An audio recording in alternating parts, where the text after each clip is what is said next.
Buenas, hoy hablamos con el infectólogo Xavier Sáenz Llorens. Bienvenido, doctor. Proyecciones matemáticas con la cuarentena. ¿Cuándo se empezarán a ver los efectos de esta cuarentena?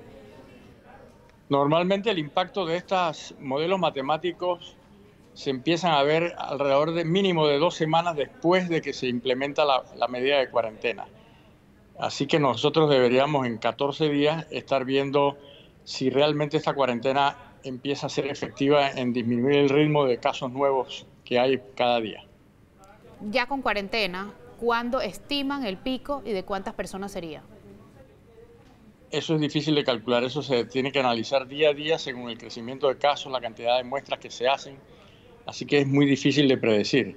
En algún momento de abril, eh, mediados, de mediados o finales, uno podría ver algún efecto importante como para tratar de disminuir las medidas más estrictas de cuarentena sin abolirlas por completo.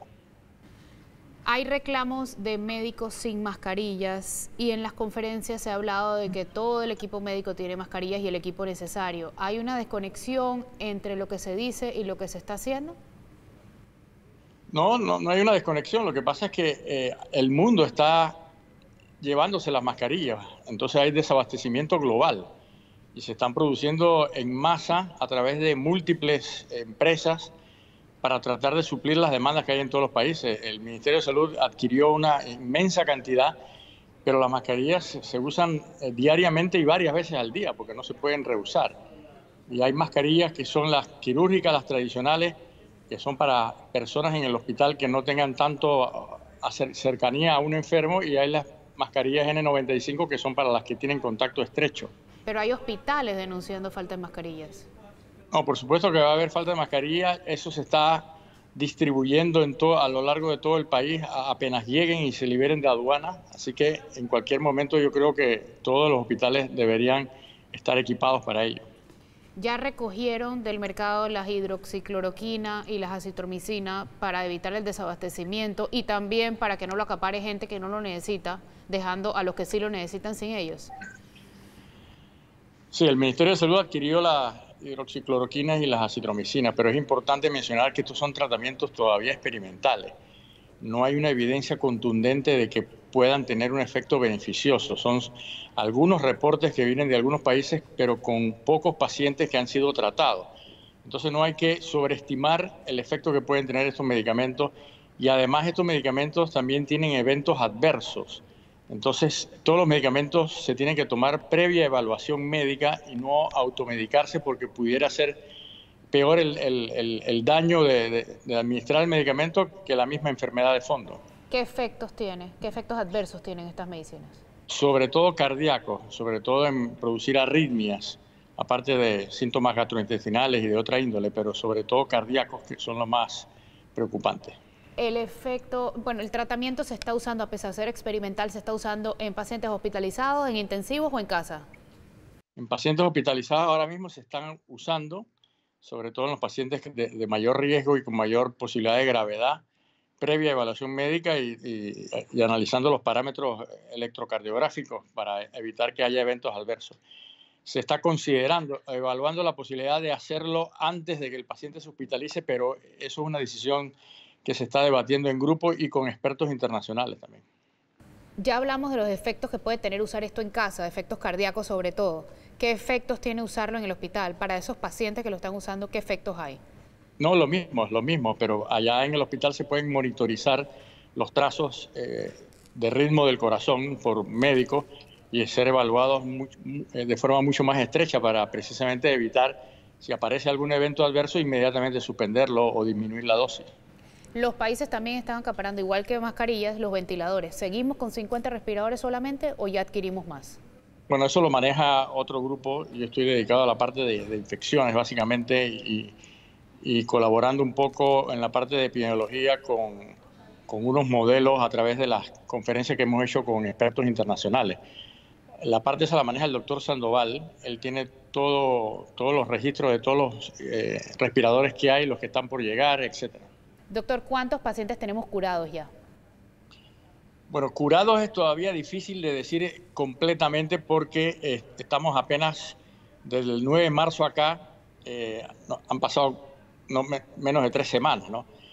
Y cuando los pacientes hospitalizados, uno puede decir que son curados completamente, a veces tiene que esperar 3 semanas, un mes o incluso más, porque hay que hacer pruebas moleculares para saber que ya las pruebas son negativas.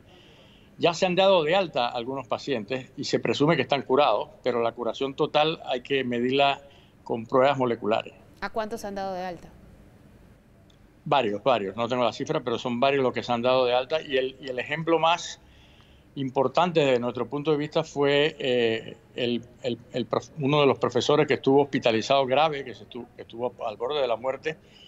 Y ayer ya se pasaron escenas en que fue sacado de intensivo y estaba pronto a salir del hospital. Y ese paciente realmente es un ejemplo de que el cuerpo médico está haciendo las cosas bien, ¿no? Doctor, ¿ya hay más evidencia de que los curados no se vuelven a enfermar o eso todavía no se sabe? Cada vez hay más evidencia de indicios de que hay inmunidad después de la infección. No se sabe qué tiempo de inmunidad, si va a ser una cosa transitoria de meses o de años, pero cada vez hay más evidencia de que hay muchos pacientes que se curan completamente y que después pudieran ser inmunes por completo al virus. De hecho, que se estén elaborando vacunas quiere decir que se presume que hay inmunidad, porque si no, las vacunas tampoco tendrían ningún efecto producirlas. ¿Por qué están apareciendo nuevos síntomas como pérdida de olfato, pérdida de paladar? ¿Y por qué también se está escuchando que ahora el virus se transmite por aire? ¿Es porque el virus está empeorando? Porque no entiendo, no escuchamos estos síntomas en Italia ni en China. Ninguna de esas dos noticias está validada y está contrastada científicamente. El tema de la anosmia, de la disminución del olfato o del gusto, fue un reporte de algunos pacientes en Francia. No se ha verificado en otras casuísticas, en otros países. Y a veces muchas infecciones virales respiratorias pueden producir algo de disminución del olfato, y no son características específicas de este virus. Así que yo esperaría mejor confirmación científica, por lo menos de esos síntomas que se están divulgando por ahí, ¿no? El otro punto es el del aerosol. Eso tampoco está completamente confirmado.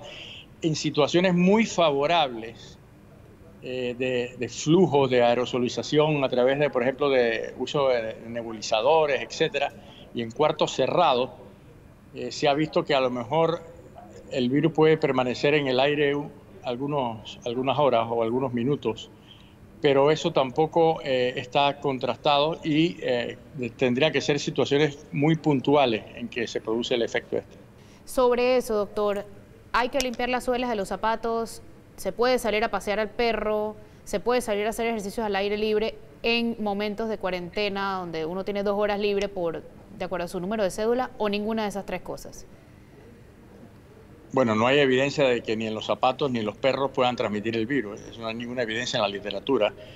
La gente lo está haciendo pensando que el virus puede caer en la suela de los zapatos y ahí contaminar, pero no hay evidencia científica de que esto ocurra. ¿Habría que quitarse los zapatos según usted como una recomendación, o pasear al perro y limpiarle las patas después? ¿Nada de eso? La gente está libre de hacer lo que crea que le puede ayudar, pero no hay evidencia científica que apoye ninguna de esas consideraciones. Y por último, doctor, se ha repetido hasta la saciedad que solamente la gente con síntomas debe usar mascarillas. Aún así, mucha gente las usa sin tener síntomas.